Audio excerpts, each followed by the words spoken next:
What is it? What is it about humanity that wants to go to all the details and stuff and listen? You know, these guys like Fauci get up there and start talking. You know, he doesn't know anything really about anything, and I'd say that to his face.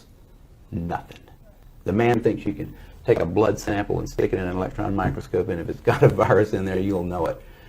He doesn't understand electron microscopy, and he doesn't understand medicine, and he should not be in a position like he's in.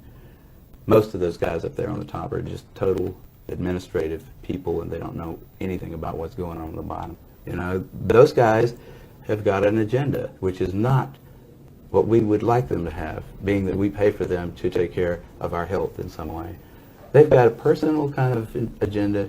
They make up their own rules as they go. They change them when they want to, and they smugly, like Tony Fauci, does not mind going on television in front of the people that pay his salary and lie directly into the camera. You can't expect the sheep to really respect the best and the brightest. They don't know the difference, really. I mean, I like humans. Don't get me wrong, but basically, the vast majority of them do not possess the ability to judge who is and who isn't a really good scientist. I mean, that's a problem. That's a main problem, actually, with science, I say, in this century, because science is being judged by people. Funding is being done by people who don't understand it. Okay, who do we trust? Fauci? Fauci doesn't know enough. You know, if Fauci wants to get on television with somebody who knows a little bit about this stuff and debate him, he could easily do it because he's been asked. I mean, I've had a lot of people. President of the University of South Carolina asked Fauci if he'd come down there and debate me on the stage in front of the student body, because I wanted somebody who was from the other side to come down there and balance my, because I felt like, well, these guys can listen to me, but I need to have somebody else down here that's going to tell me the other side. But Fauci didn't want to do it. The first time I really questioned it, I was working on a project where we were measuring HIV in people's blood at this place called Specialty Laboratories in Santa Monica. I was just a consultant there. And I came in about 3 days a month, and we were working on that, and at some point we needed to re-up our grant from the NIH to work on that, and I had to write it. And so the first line of that was, HIV is the probable cause of AIDS. And I wrote that, and then I said, well, I need a paper, some kind of scientific paper, to reference that statement, because when you make a statement like that, that's like a fact. You need to say, here's how come I know that, right? You put a little 1 if it's the first statement you've made, and then you put down at the bottom of the paper you have a 1, and you say, here's a paper by somebody that describes why that statement's true, right? And so I said, well, what's that? I don't know, let me think about, what is that paper? Who do I go to for that? And I looked around, I asked a couple of virologists at that company, and they said, no, you don't have to reference. I said, I have to reference that because I don't know where that came from. How do I know that? And it turned out that nobody knew it. There wasn't a scientific reference, like a paper that somebody had submitted with like experimental data in it and like logical discussion and said, here's how come we know that HIV is the probable cause of AIDS. There was nothing out there like that. Nothing. For HIV, since he is the one. By the time I met Luc Montagnier, I had met a lot of AIDS researchers at meetings, and I had always gone up to them if they talked like they knew about HIV and AIDS. I always went up to them afterwards, and I said, "Where can I find a scientific reference that I can use?" Remember I said I had a sentence there. It said HIV is the probable cause of AIDS, and I needed to have that backed up by something before I could write it and submit it. And I went around, I asked a whole lot of people. I said, well, the people, I can't find it. At first I looked for it, just in like computer searching kind of stuff like that. But then I said, there's got to be somebody that knows this. So you go to experts and ask them. And so I asked all these people one after the other, and none of them had it. None of them. And I was getting really freaked about that. That's when I first started saying, they don't know. Nobody really knows. This whole thing is a big sham.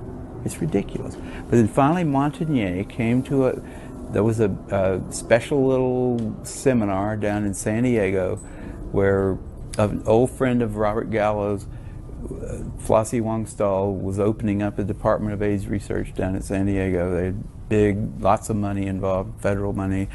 And they had Montagnier come there and give a talk, and after that they had a little wine and cheese thing, and I went over to Montagnier afterwards, and I can't find a reference to go with the statement, HIV is the probable cause of AIDS. I'm sure you can help me. And he knew that he probably should be able to help me, and he said, well, why don't you quote this new work, and by new he meant like something that came out this year, right? This new work about a virus that can kill monkeys, or I think it was not monkeys, it was like something related to monkeys, some kind of a baby, a little ape. And I had read that and I said that didn't, it was like supposedly going to be a model system for studying AIDS, that somebody had figured out some kind of retrovirus that passing it back and forth between various mammals, they could finally put it into chimpanzees and kill them. And it killed them in about a week. There was nothing like AIDS there. You know, it doesn't kill you in a week. It was just totally ridiculous. None of the symptoms were the same. And I said, well, you know, I read that paper, and I didn't see any connection between that and AIDS. I wouldn't want to use that as a reference. And I don't remember exactly what he said, but I know he walked away. Oh, no, before he told me about that paper, he said, why don't you use the NIH, like the CDC report? And I said, well, I looked at that, and that was not a scientific paper. And then he said, what about this other thing, this like paper that had just come out about a month before, and a lot of fanfare associated with that paper, but it was total crap. It was like, yeah, if you get $2 million, you can figure out how to kill a primate with a retrovirus. So what? Doesn't have anything to do with AIDS. It didn't look like AIDS, it didn't smell like AIDS, it wasn't AIDS. It was just like, got a retrovirus that can kill a chimpanzee, so what? I didn't get any more out of him. He walked away after that. And the people standing around, by the way, who were his colleagues there, looked at him like they were thinking he should come up with a better answer than that. But he couldn't, and he just turned around and walked away. I really thought he'd have an answer. I really did. I was right at the edge of my faith in the system, but I thought Montagnier will know why he thinks HIV causes it, and he'll tell me. He'll say, because of this study. You know, but he didn't have that. None of those guys have that, and that's why they're so weird. You know, that's why they don't want dissent. They don't want people like me walking up and asking them those kind of questions, and they're willing to like go to great lengths to prevent that. They're out on a limb. I wouldn't want to be there with them.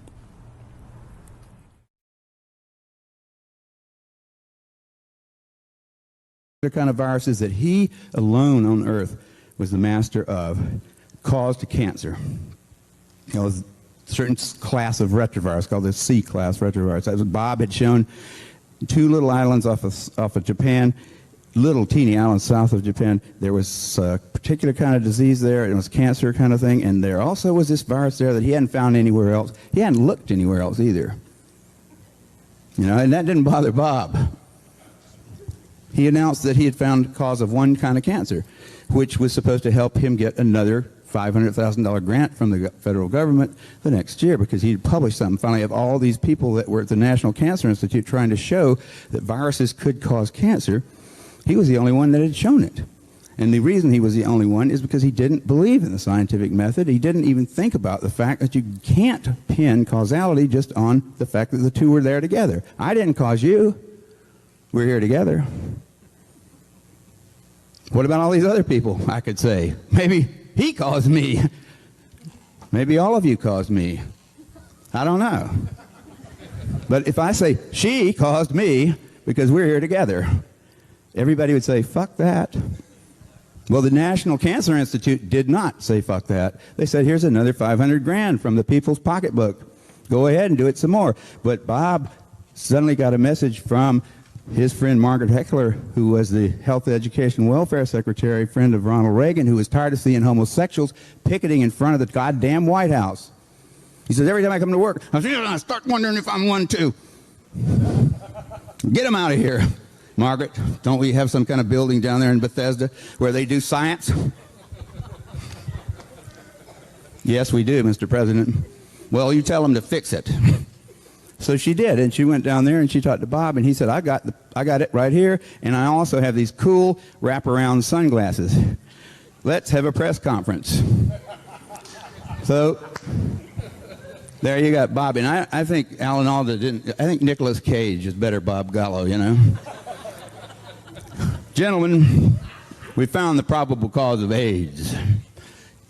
Applause, applause, applause. And America, by the way, found it just a little bit before the French. As it actually turned out, because it takes a boat about 8 months to get from France to America, we hadn't heard yet that the French had actually found the virus sometime before. And Gallo announced it as though he had found it. Turns out he'd stolen it from Luc Montagnier at the Pasteur Institute, and that's now been straightened out, and Gallo doesn't get any money for it anymore, although he got a lot of money for it at first. You know, so we've already figured out, our own government has told us Gallo is a crook. He is a thief and a crook, a liar. And also they're saying, don't kiss deeply, because you might exchange Gallo's imaginary virus, which we believe in even though Gallo is almost dead. And he's been told, everybody knew that Bob was a lying bastard. Everybody who ever went to one of his meetings knew he was greedy, ambitious, and just the kind of person who might step down into some kind of crap like he did. You know, and he's already, you know, pretty much disgraced, except for the fact that he's got a lot of money from our government.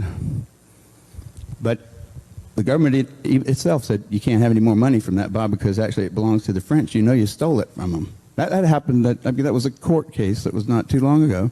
Bob Gallo has been discredited. He stole it. He stole it, but he foisted it off on us, and we didn't think, well, it was stolen goods, man, and so we don't want it. We want to ruin our lives with his stupid concepts that they're not reasonable to call them concepts. I mean, if that virus caused anything, it causes a real simple word to understand. It means without that virus, you can't have this. That causes this, right? Well, that's a perfect situation for science to deal with. Well, let's just see if we can take that virus and nothing else and cause it. Okay, well, we could infect everybody in America and count up the bodies. But that would be a very, you know, not an economical experiment. So, but we can look back at what happens when people get it. You know, and looking back, it finds out it doesn't have any big effects. There's no way that you can write up a report that says this study right here showed conclusively or even probably that HIV was the cause of this thing, which is so complicated it's hard to call it by anything more than a three-letter word, AIDS. Is that 4? I guess it's 4. It's like it's the dumbest goddamn thing. I can't believe that you people are so stupid, you know? When I came down here, I said, I'm not going to Earth again. Those people hadn't got any brains, you know? But I was sleepy because I'd been taking drugs. No, I mean, how can this planet have that kind of mentality? Because we are the same people, I think, you know, that like, well, what did we do cool? Let's see. We have good movies. We do make good movies sometimes. And we have a medical system that's a huge dragon. You know, I, being a part of it, don't ever go to it. I don't care whether I have medical insurance or not, because I don't ever partake. I like drugs, but I don't like doctors. I don't like the whole system. I think there's something very scary about people wearing white things like that, you know. It sort of reminds me of church. And I think scientists in church is something you ought to think about, because they've gotten to be sort of the same. I mean, the Catholics pulled out sort of, and the scientists have moved in. And the AIDS thing, and this is what I think, we're here in the nice summer air. Let's don't talk about disease. I mean, there's not something called AIDS. There's a lot of people with a lot of different diseases that have all been hoaxed into thinking that they've got this one terrible fatal thing, and Christine sure has it, you know. And she's going to pass it on to the rest of us. And we all do have that one. But we don't have this other stuff, whatever. Some of us have bad cough. Some of us have got funguses growing all over us. I had some funguses growing on me. If I'd have been HIV positive, but I had to turn myself in. So I've got AIDS because I got things between my toes. Then I got some spore knocks, and it cleared it up. And so I don't have AIDS. I may have HIV. I never checked. I wouldn't either. You know, I wouldn't either. I wouldn't really try to figure out if I'd ever been a member of the Communist Party either in the 50s. I would have said, I don't think I was, And I'm certainly not going to want you checking it right now because I'm applying for a job.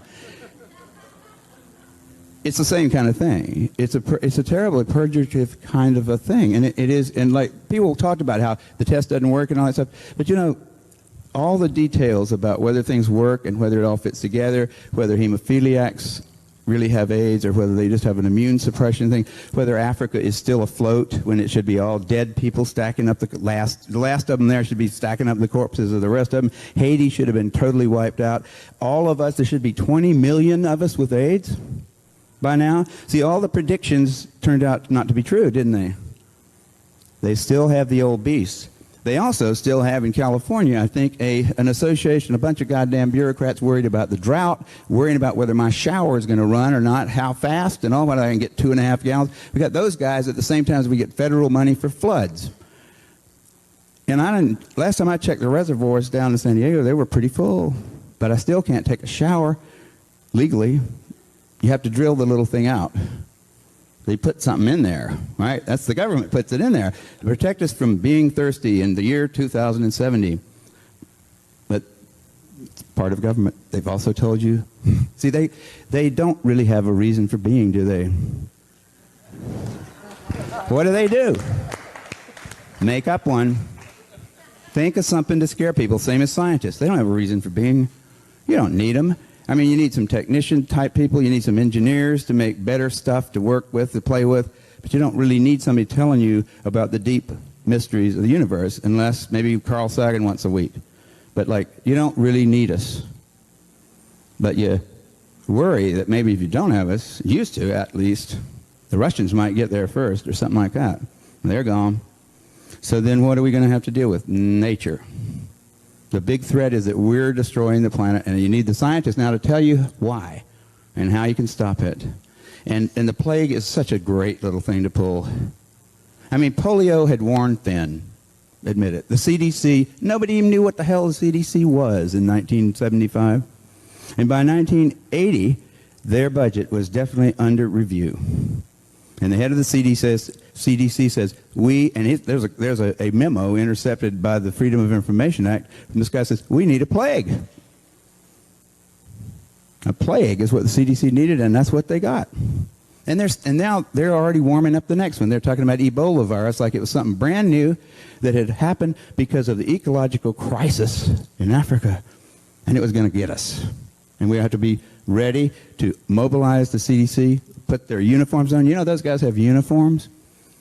They have uniforms. They don't wear them, but they have uniforms. In fact, when that critter with the funny beard was the head of he's like our big doctor, the big doctor in Washington. Coop, he said we're going to have to wear the uniforms at least once a week because keep people reminded that we're Army. Those guys are crazy. I mean, they are. They really are crazy, and the things that they dream up are stranger than things that would make good movies. They're just, you know, this virus is mad because we've encroached on its habitat, so now it's going to come out and get us? Well, they don't have legs. Viruses don't have legs or wings or any kind of way to move, and they don't give a shit about us. And they don't care about their environment. They never heard of that. And they're just sitting there in some place, and they've always been there, and they always probably will, lurking around, but they're not after us. And we're not making a mess out of this earth either. We aren't. We're an arrogant little bunch of naked apes. That's all we are. And we're crowing about this horrible disease that's decimating our planet and paying all these people fortunes and taking poisonous things. I mean, we're dumb. Why would the viruses care about us? I mean, maybe they care about the whales. I bet you if there's any problem on the planet now, it's the ants. Okay, because, I mean, and I'm straying afield here, but I'm telling you, we're not just talking about the details of the HIV positive test or this pretty little invention of mine that fixed me up good. I mean, if you don't like it, it certainly set me up. I mean, I didn't do it. I had no idea about AIDS at that point. I was thinking about other things, but it did fit right into there, and I liked having done it, but it's like everybody else has got to have their own kind of thing like that. Tell us how you found out, how you How found out what? The blood work you were doing for the LA Blood Bank. You mean how I discovered that there was no evidence that there was HIV? Yeah. That HIV caused AIDS? Okay, this is my personal story, but I mean, the general fact is there isn't any, and you can check it yourself. You can go to the internet, and you can say, AIDS, cause, return. Go on Alta Vista or something like that. Bang, you'll get papers. The first 20 hits you get, out of those, there will probably be about 6 or 7 that suggest that there is no evidence, okay? There will be not a single one that suggests that there is evidence for a causal relation between those two things. Now, when I was working down the street here, it was down that way, down toward Michigan Street, a place called Specialty Labs, I was working for those guys 3 or 4 days a month, and I was setting up tests to look for viruses like HIV in the blood supply for LA. And since there were so many people in LA, there was going to be it was a pretty hard to see how are you going to test all the blood. It's about 1,000 bottles every day. So we had put a lot of effort into it, and we've been successful. And I was having to write that up for the people who had paid for it, which is your representative government. And I was writing this little paragraph, and I said, well, I've got to explain why we were doing it in the first place. So I said, well, HIV is the probable cause of AIDS. That was my first sentence, because I thought it was, because that's what I'd heard. And I hadn't questioned it. I just heard it. I said, well, if all these people think that's true, there's probably evidence back there somewhere that suggests it. And so I asked somebody, what reference, what little work of scientific reporting should I quote so that somebody interested in finding out why I thought that could find out himself? The guy said, well, the guy that I asked was the wrong person to ask. He said, you don't have to quote that. You don't have to say anything. Everybody knows it. I said, well, I don't know why I know it. I just know that I heard it. And in a scientific thing, it's a lot different from a movie where all you have to do is have a character say something you want to have as a fact. In a scientific publication, you are required, by the system, not by the editors of the journals, because they let you get away with a lot of crap sometimes, but you're required by the elements, the scientific things that have made it work, to always tell the person that you're now telling something new to where you started from. You say, I'm starting here, have worked to there. So we moved one small step. But if the place I started wasn't, if I don't even tell you what that is, you don't know we've moved anywhere, and you can't trust that. I have to tell you where I started from. Well, in that case, I couldn't find it. I started asking people. I started getting real sort of uneasy about it after about a year, because I still hadn't written the damn thing, and it was due about a month from when I started it. So it was real late, because I couldn't finish it. But I started asking people all over the world, because I started traveling about that time, because everybody studying AIDS wanted to use PCR. That was my invention. So I got invited to all these meetings, and I'd tell them how to do PCR. Well, I didn't care that much about AIDS to begin with, but I started caring after I realized none of these people, when asked directly, privately, sweetly, could come up with anything to help me out, and all I wanted to have was one scientific paper to quote that I could say, this is where I got the concept from that HIV is the probable cause of AIDS. And I thought at that point that that's pretty damn significant, because there was a tremendous amount of interest. There were meetings, 10,000 people gather in Amsterdam, 10,000 people gather in various cities around the world every year or two to talk about this work they've been doing at our expense to cure this disease, which they've created at our expense, really. And not a single one of them can find a quote that I could use in a simple little paper to the NIH, that's the National Institutes of Health, that said, the reason you guys sent us $50,000 for this project is because HIV is the probable cause of AIDS, and it would be a good idea to see if it's in the blood supply. Right? There's no way to support that statement. No reason to do that work. It was all a waste of time, except that I enjoyed it. I love to drive from San Diego to LA twice a month. I made a living. And if you think about that, that's where all those guys are making a living. But I changed the question after a while, because I was getting no luck with what should I quote. I finally said, when was it that you came to the conclusion? Because you must be, because you just gave a talk about AIDS and HIV. When did you come to the conclusion that HIV was the probable cause of AIDS? Personally, when did you come to the conclusion?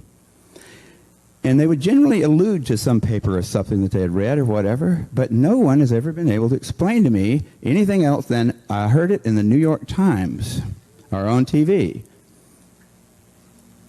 Was that fiction or was that fact on TV? It didn't bother anybody to even think about it. I don't know how it is that we all overlook real obvious things like that. But you know, we've done it before on this planet. We do it regularly. It's expected of us to be idiots. I've got a new disease to attend to. I need a drink. And okay, let's remember this. AIDS is, in fact, I mean, and if you look at all this stuff together, if you've ever taken a philosophy course, like an introductory one, I took a bunch of them because they had girls in them, and that my chemistry courses at Berkeley didn't. So I strayed over to the philosophy department a lot. And I thought, this is the most useless information I've ever, you know, but there are some nice reasons to be here. So lately I've started realizing that this is really, this whole thing, it brings out, and from like Christine's story, you know, to Paul's, like, I'd say, he's kind of young still. The Georgia Tech boys, we're not, you know, I'm one too, but I've aged, you know, and matured.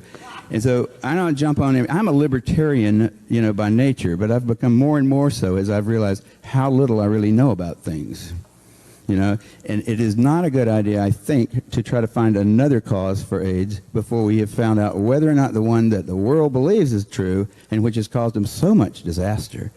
See, the cause of AIDS, supposed, HIV, has caused a lot more trouble in the world than AIDS itself.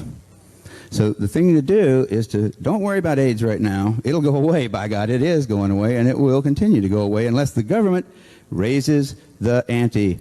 You know, they're paying $2,500 a year to every county for every AIDS patient. So there's a reason to have AIDS in my county if I'm the health guy, because it's my budget. Like if you think about how many AIDS cases they can claim to have in LA, multiply that by $2,500, and think about how many cars and stuff you can buy with that, you can see why there's an impetus for like saying, if there's anybody that looks anything like an AIDS case, call it AIDS.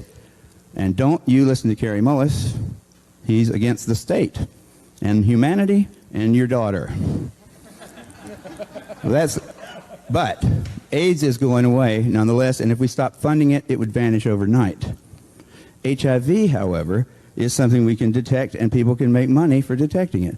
And as long as when they detect it in someone, that person is pretty much cast into an incredibly bad place in which they will be injected with or coerced to take hideous drugs. Their children will be taken away from them if they won't do it to them. I mean, that's the side of it that we need to worry about. It doesn't make a damn what causes AIDS, really. But the question that we should be asking is, why have we decided that having HIV makes you our favorite Jew, nigger, smoker, whatever we want to jump on, right? You're the perfect one because you brought it on yourself by your lascivious behavior. Something like that.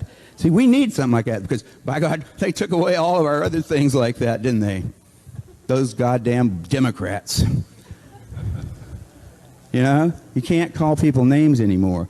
Except you can say they're HIV positive, and you can tell your kids, if you don't eat your cereal, you'll grow up to be HIV positive, and all that stuff. I mean, that's the thing I think we ought to think about here, not whether or not AIDS is caused by it or not, but even if it were caused by it, how do we deal with something like that when maybe it's causal for the very few people that actually get it? See, the people that get AIDS are a very small group compared to the people that have HIV. It may be causal for those people that get it, but it may be that the rest of them just don't have the right chemistry to get AIDS when they get HIV. That's a possibility, which means that AIDS is kind of a genetic heritage that makes you susceptible to some virus that most people can tolerate quite well.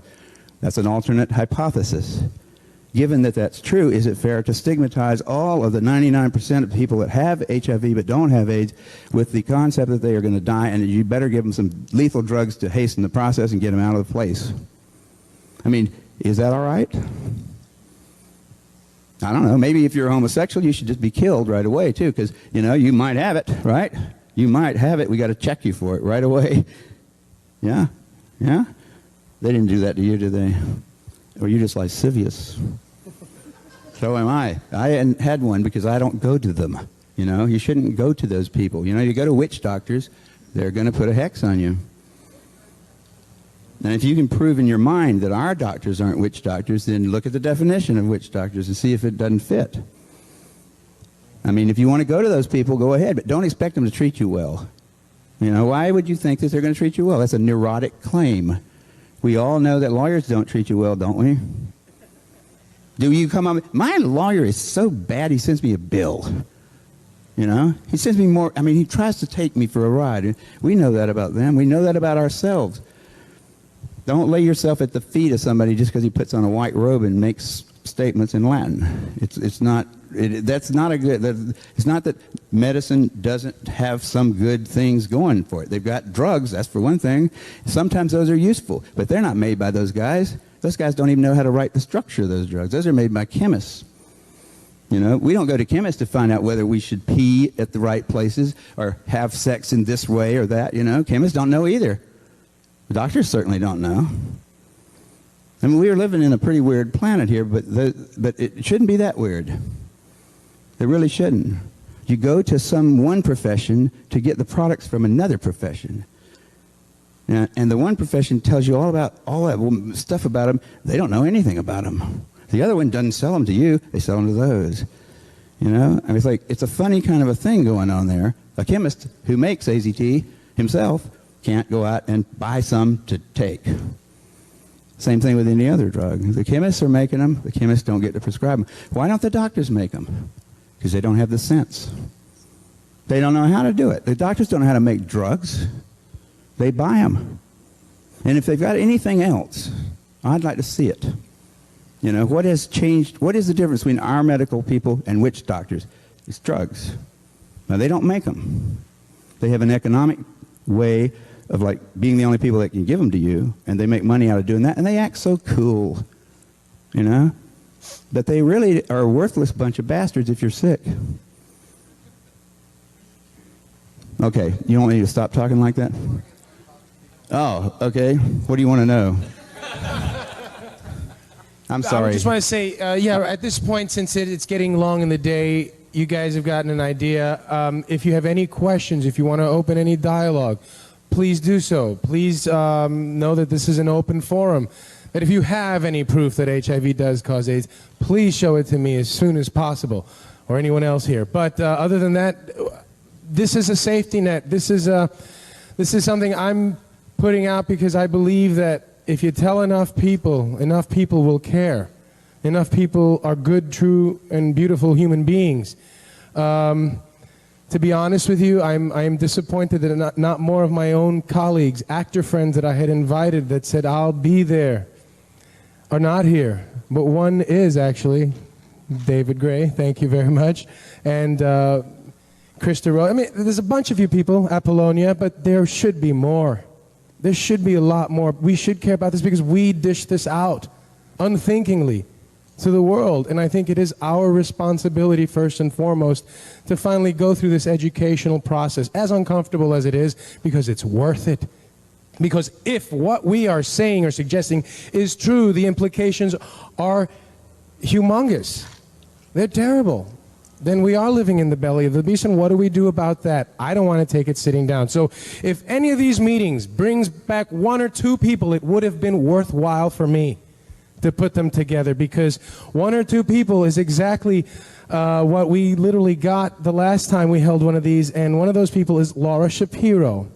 And I thank God we put on the event, because without Laura's help, so much necessary work would not be done, because Christine is pregnant, and Christine and Robin and the people at HEAL only have so much. We did not choose to ask you for money, nor is this a press event, because we think that the integrity of this information stands on its own. And at some point, you will be compelled to join forces in whatever way you can. At some point, you will be compelled to talk to your rich friends about this, to talk to your celebrity friends, to tell people, you know, just hear some of this stuff out. Just read this information. Just see for yourself. Ladies and gentlemen, any questions, any thoughts? Anybody want to share their experiences, or anybody have a problem with what was discussed here today? Yes, sir. Do you believe that there is a rise in, since the 80s, in immunodeficiency syndrome, whether or not all be labeled under the blanket of AIDS, or whether or not HIV necessarily be the cause of it, but that certainly there is something that is attacking the immune system and killing people, or do you believe that it's no more than is ordinary or that has always been happening? For one thing, I've never been able to quite figure out what an immunologist is talking about when he describes the condition of having antibodies to some foreign virus as being an immunodeficiency. I mean, do they mean that you can't make antibodies anymore? Do they mean that your immune cells are dying off? If your CD4 cells are in fact useful to you, maybe they're right. Nobody has really shown that CD4 cells are necessary. So I don't even know if immune deficiency is the way I would talk about the changes in the ratios of CD4 markers on immune cells or CD8 markers. That's what they usually measure. Nobody had ever measured that before the 1980s, and nobody's ever shown that that alone really has any kind of clinical significance. It may be that they just go up and down like the tides, and it's really not something to get all upset about. As soon as somebody puts a lemon on and says, if you got less than 200 CD4 cells, you're sick, and then they start giving you drugs that kill your CD4 cells, that could have the effect of making it look like it was a bad thing in the first place. But as far as what are all those little funny diseases, like cryptococcus and pneumocystis carinea and Kaposi sarcoma and those kind of things that we've lumped under this term AIDS, and also uterine cancer that's been stuck under there. Except for uterine cancer, which I think was kind of like a very transparent, like the motive there was transparent. We need some more women with AIDS, right? So that was a good way to get some women. But except for that one, I say all those other things, really, the way they came about in the 80s and the late 70s were as a result of a fairly experimental lifestyle, okay? What particular aspects of that lifestyle caused them, I don't know. It's hard to figure it out. For any one of them, if you were to really pursue it and say, I'm going to figure it out, why that one? Why pneumocystis carinea ever happened? If you could disentangle it from all the rest of them and get some research funding to try to find out why certain people die these days of pneumocystis carinea, you probably could. It's probably just another goddamn disease. It was a result, probably, of a type of a life that had not been lived too much in the 40s and the 50s and the 60s, and probably not much ever before. Whether it was the drug use, the lack of sleep, the poor nutrition, the tremendous number of contacts with other humans, and sexual contacts is simply the least of those, by the way. The gregarious contacts of any kind with human beings will get you the flu. Okay, most viruses do not respect the gender or the genital organs of us because they're such small things and so very seldom used. They go for our lungs. Okay, I mean, that's one of the first things they made the mistake. I said, why do they think it's just venereal? Because we don't know any viruses that are. And viruses, you know, they don't live here because they're fat and rich. They live here because they're lean and clever.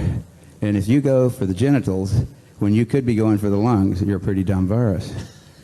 Right? I mean, because we blow air out. You get in an elevator with somebody. You know what? The CDC wouldn't want to be saying that, but they don't have any evidence at all. Now they've said deep kissing.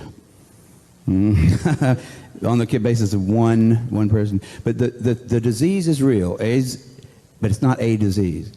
The fact is real that when you start having a life that pays very little attention to the stuff your mother and your grandmother would have said, you got to have this, you got to have that. You can goddamn go out and be a Democrat if you want to, but you've got to eat and you got to sleep.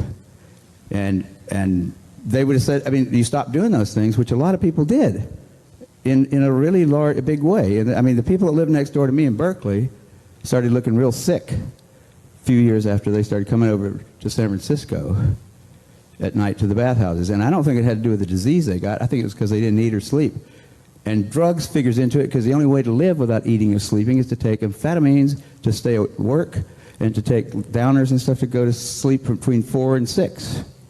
You know, and then you don't have much of an appetite, and you get skinny, and you get pale, and it's fashionable, and so it's okay.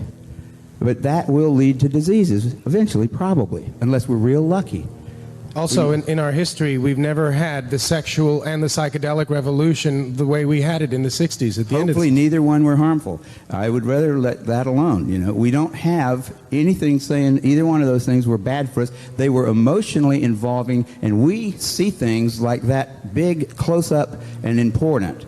Okay? I think nutrition and sleep are the first ones. Psychedelics and television and whatever, and sex if you want to get into that. But you know, sex has been around a long time. Didn't seem to hurt us. It's in fact necessary. But the combination... It'd be bad if it turned out to be lethal, wouldn't it? Isai, Yeah. the question about increased immune suppression, certainly there's been an increase in HIV testing since the early 80s. Right now, a third of the people who develop AIDS in the United States didn't have any immune suppression or any other AIDS symptoms until they started taking AZT. So certainly that's one factor that didn't exist prior to the 1980s, the consumption of AZT, which I'm convinced is a cause of AIDS and maybe the primary cause of AIDS today. I just wanted to say, too, that something that was really revealing to me, I was at a PLUS seminar where I'm no longer welcome, sponsored by LA Shanti Foundation. And I was there learning about what it meant to be HIV positive, how long I could expect to live, and at that time they granted me 5 years. And this was based on a slide that we were being shown, and the slide information was gathered from something noted in an asterisk, which was the San Francisco Gay Men's Study. I had looked at that before I was at that seminar that day and had noted that the people who originally studied in creating this HIV/AIDS hypothesis were this group of people that had also been involved with experimental vaccines for hepatitis and had had many and concurrent venereal disease infections, had had parasitic infections, bacterial infections, amoebas, parasites, hepatitis A, B, I don't know if they were doing C back then or not, had not practiced good nutrition, had not done anything that would remotely keep them alive, and the fact that they were very, very ill, completely depleted, and on their last legs of living before anybody ever bothered to give them a diagnosis of AIDS was never mentioned until I raised my hand and said, for those of us who haven't lived like that, who haven't spent 10, 12 years on antibiotics and done crystal meth a whole lot and gotten everything with an idia or an emia on the end, what does this information have to do with us? And the doctor looked at the floor for a few seconds and said, absolutely nothing, because these are a very particular group of people that were studied to come to this HIV/AIDS hypothesis, and the mistake was very great in trying to say that everyone would become sick like they did, because they did a lot of things to make themselves sick. Yeah. Also, another thing is, what we see on television and newspaper reports as the spread of AIDS is not one criteria. In other words, before 1987, they had a different definition. So that in 1986, you had more deaths of AIDS than in 1987. It started peaking already. I think people realized the lifestyle. They closed the bathhouses. And a lot of people started taking much better care of themselves. So in order to allay the fears that this thing would be going down, or to change the impression that this was being conquered already, they changed the definition, added a whole new set of diseases, brought up the number of T cells, and all of a sudden, overnight, it doubled the amount of people that were now considered AIDS. Now, if we keep redefining this thing, including more and more diseases, in other words, growing the net larger and larger, we're not finding something that's truly growing. We're growing the criteria with which we measure. So that's not, it's deceptive. Let's, another question or comments? You guys are saying something over there. Look pretty provocative. Isa, there was a lady over here. Yeah. So what you're saying is that immunodeficiency in human beings, of course, exists. I mean, it could happen to anybody, not necessarily because of their sexual partners or drug transfusion. But then isn't there, in effect, no cure for AIDS? If it is something like because of your lifestyle or the chemicals in the water or this or that, that has beaten down an individual's immune system, and I'm not grouping anybody, not a homosexual, not a drug user, just an individual that has had their immune system so weakened because of their lifestyle, then there would not necessarily be a cure Or even a place to look for a cause. But there is. It's in looking at the individual. Because what is called AIDS in one person is called AIDS in another person is a completely different thing. If you're a woman, you test HIV positive and you have a yeast infection, that's called AIDS. If you're a man and you test HIV positive and you have pneumonia, that's also called AIDS. When we're not looked at as individual people, we all get the same treatment, a toxic chemotherapy called AZT. When you're looked at in an individual, you get treatment for your pneumonia. Now, a regular normal person who's tested HIV negative receives pneumonia treatment, and they're told to go home, take a rest, take some time off work. They're not told to fill out your will, get ready to die, sign up with an AIDS organization, it's all over with, nobody's going to want to touch you again, check out. That's where the problem is we treat everybody the same. There's 30 different illnesses and conditions that are listed under the category of AIDS. AIDS is not a disease, as many people think. It's a category. Just like I was doing an analogy with someone the other day, housewares. You can't hold a houseware. You can have a blender or a dish, but there's no such thing as a houseware. There's no such thing as AIDS. There's only the blenders and the dishes and the pneumonias and the tuberculosis and all that stuff that goes in there. If you treat the person who is sick and leave alone those who have simply tested positive and well, there is no let's hope for a cure, let's wait for a cure, let's pray for a cure. The cure is here. And you can restore an immune system that has not been taken so far astray by the destruction of the bone marrow and the spleen and the liver and all that other stuff that AZT and all these wonderful drugs that AIDS organizations bring us and push on us. You can get better. There are many people who have and many people who stay well once they stop doing that. And you also need to, in a certain sense, get rid of what's in here, which causes a tremendous spiritual death. You tell somebody they're going to die, the lights go out. There's no hope for tomorrow. And every morning when you get up, I went through this. You know, my hair is falling. Oh my God, it's a cancer pimple. It's not a pimple. You know, you expect the worst of everything. And in this paradigm of AIDS, there is no way out. Everything is called a result of HIV. And I'm not joking. I read an article once that said a buildup of earwax is symptomatic of HIV. There's a young woman who called us the pregnancy stories. Again, I'm collecting them. This woman who called us who's pregnant and she just had her baby. We got her off AZT luckily, and the kid was actually born without the typical hole in its chest or 6 fingers, or had to be therapeutically aborted or aborted itself. The child was born and we hope it's going to be all right. In her subsequent visits to the doctor, she was told that the moles that she had developed during her pregnancy were symptomatic of HIV. I'm in a prenatal class out in Simi Valley. Half the women in there are whining about moles during pregnancy because it's something that happens. Their names are Tammy and they've never tested positive. So nobody puts this crap on them. But it's a very hard thing to live with. To be told that you're supposed to die, and to have everything that you turn on television and every magazine that you open tell you that too. So you've got to recover in 2 ways. 1, find a doctor that's going to treat you like a human being, and 2, get enough information to believe that you have the right to be here and get well because you can.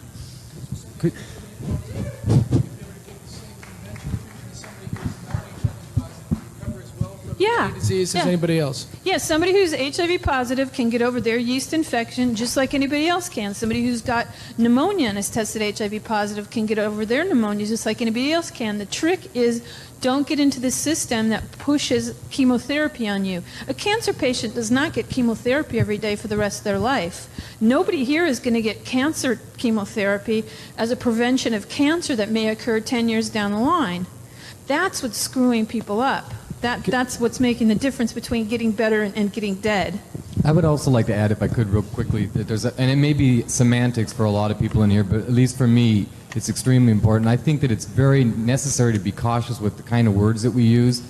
This cure word is a silly notion that feeds us all into a path along what Kary was referring to earlier when he was discussing, you know, why are you listening to the white coat and you're looking to him to do something. All that we need to be concerned with here is healing. And no more do we talk about healing. We talk about the cure. Be here for the cure. Well, there isn't going to be a cure. There's healing, and that's all there is. And I think that we need to be very, very careful with how I spent many, many years of my life trying to find something that was killing me. There wasn't anything there. No cure. And in that process, there was no healing occurring. There's no one disease specific to HIV. I was going to ask you about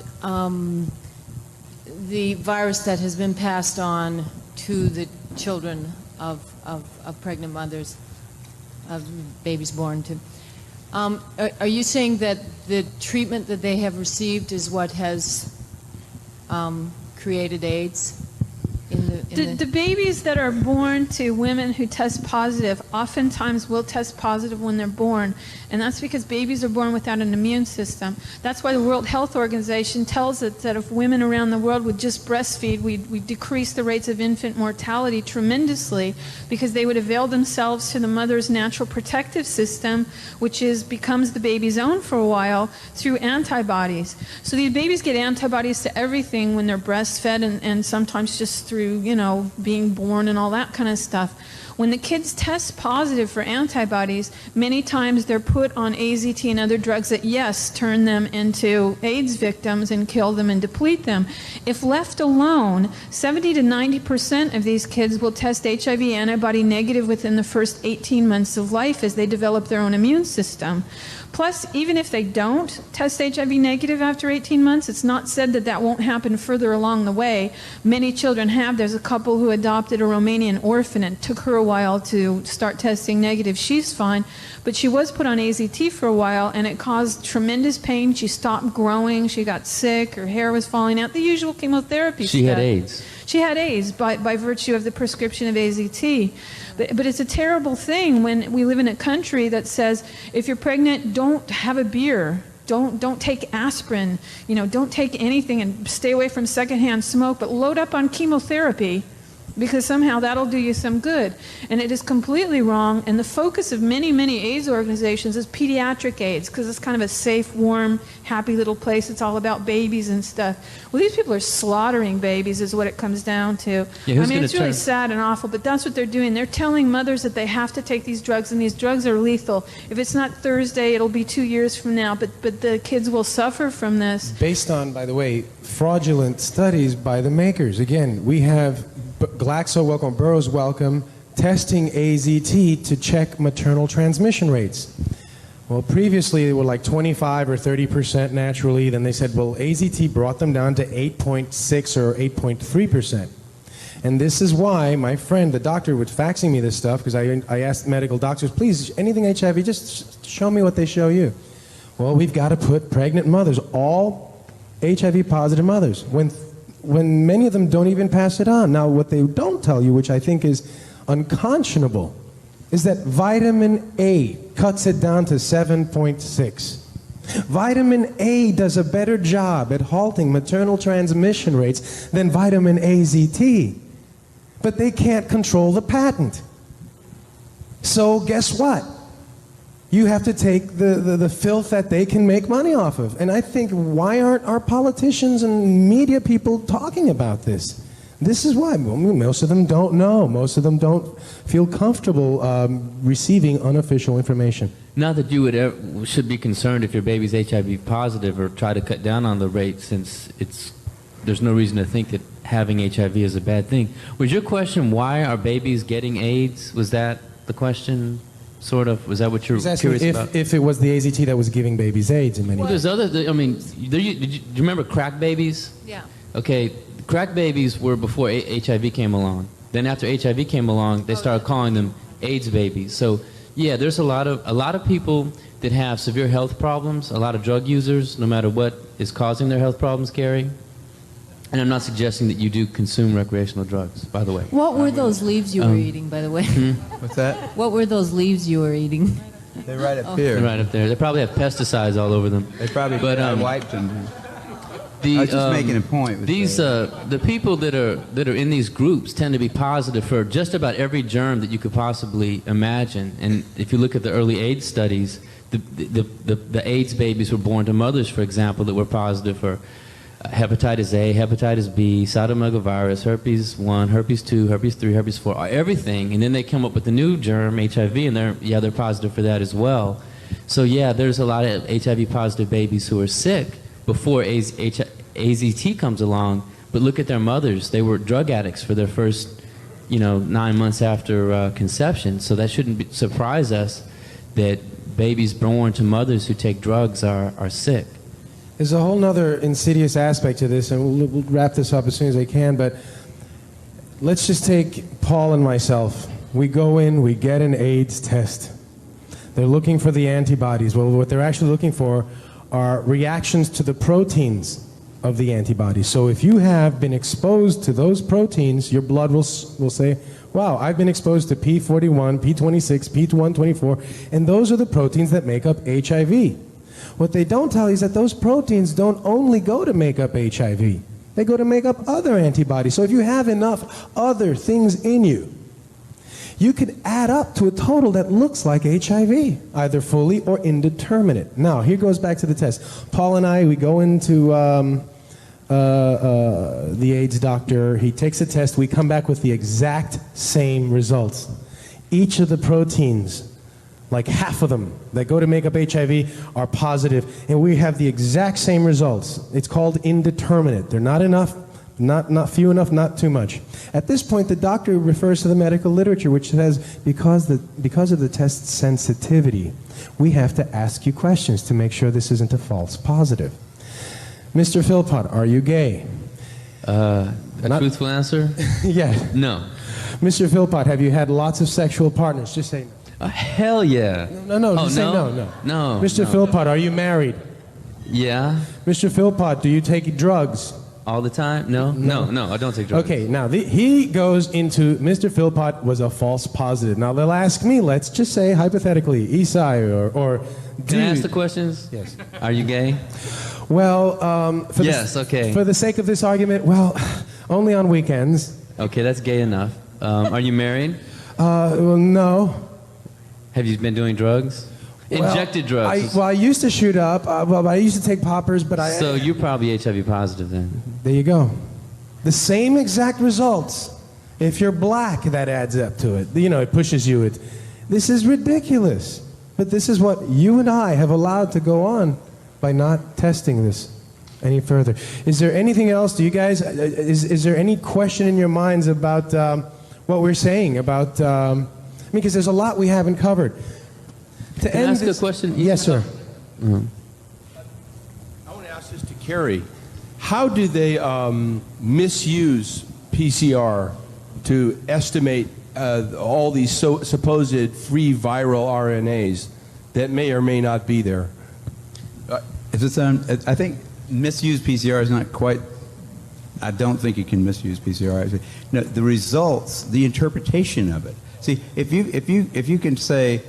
If they could find this virus in you at all, and with PCR, if you do it well, you can find almost anything in anybody. It starts making you believe in the sort of Buddhist notion that everything is contained in everything else, right? I mean, because if you can amplify one single molecule up to something that you can really measure, which PCR can do, then there's just very few molecules that you don't have at least one single one of them in your body, okay? So that could be thought of as a misuse of it, just to claim that it's meaningful. But the real misuse of it is that you don't need to test for HIV. You don't need to test for the other 10,000 retroviruses that are unnamed also in the subject. See, somebody that's got HIV generally is going to have almost anything that you can test for because they have definitely been, HIV is a fairly rare virus. There's only 1 million of us out of 250, 300 million people in America that have that virus. So you have to get around, either your mother had to have it and pass it to you, or you have to really be paying a lot of attention to people that do have it and paying only attention to them and get a pretty good chance of getting it that way. It's hard to get it, but if you have it, there's a good chance you've also got a lot of other ones. Because you've been in the market for them, it's been possible for you to get a lot of. To test for that one and say that has any special meaning is what I think is the problem. Not that PCR has been misused. It's like. It's not an estimation. No, it's a really quantitative thing. It tells you something about nature and about what's there, but it allows you to take a very minuscule amount of anything and make it measurable, and then talk about it in meetings and stuff like it is important. See, that's not a misuse. That's just sort of a misinterpretation. Even after all these PCR, this quantitative PCR, that if you just get down to a basic virological count, it's still one in 1,000 to 1 in 10,000, HIV in 1 to 1 in 1,000, 1 in 500 to 1 in 1,000 T cells. It is. No, there's very little of what they call HIV, and what's been brought out here by Philpott and Isai already. The measurement for it is not exact at all. It's not as good as our measurement for things like apples. An apple is an apple. You know, you can get something that's kind of like, if you got enough things that look kind of like an apple and you stick them all together, you might think it's an apple. But and HIV is like that. Those tests are all based on things that are invisible, and the results are inferred in a sense. PCR is separate from that. It's just a process that's used to make a whole lot of something out of something. That's what Also, it is. But it's not. It doesn't tell you that you're sick, and it doesn't tell you that the thing you ended up with really was going to hurt you or anything like that. That's what it's not. So even if you believe in HIV, it can't tell the difference between virus particles or active live virus. I mean, there's a lot of questions involved in this. Guys, thank you very, very much. I don't know what else I can say, but to let you know that we will hold more events where people can get together. Hopefully not when they're all out of town for the holidays, but when we can have a really, really continuing and a growing movement of people asking simple questions. We don't expect to convert anyone. We just expect to plant the seeds of doubt and concern, because this affects us all, gay, straight, or not. It affects us all. I'm tired of being terrorized. I'm tired of sex equaling death when in fact it equals the opposite. I'm just tired of having my tax dollars taken to terrorize me and the rest of our citizenry. Guys, I think I owe a thanks to our panel.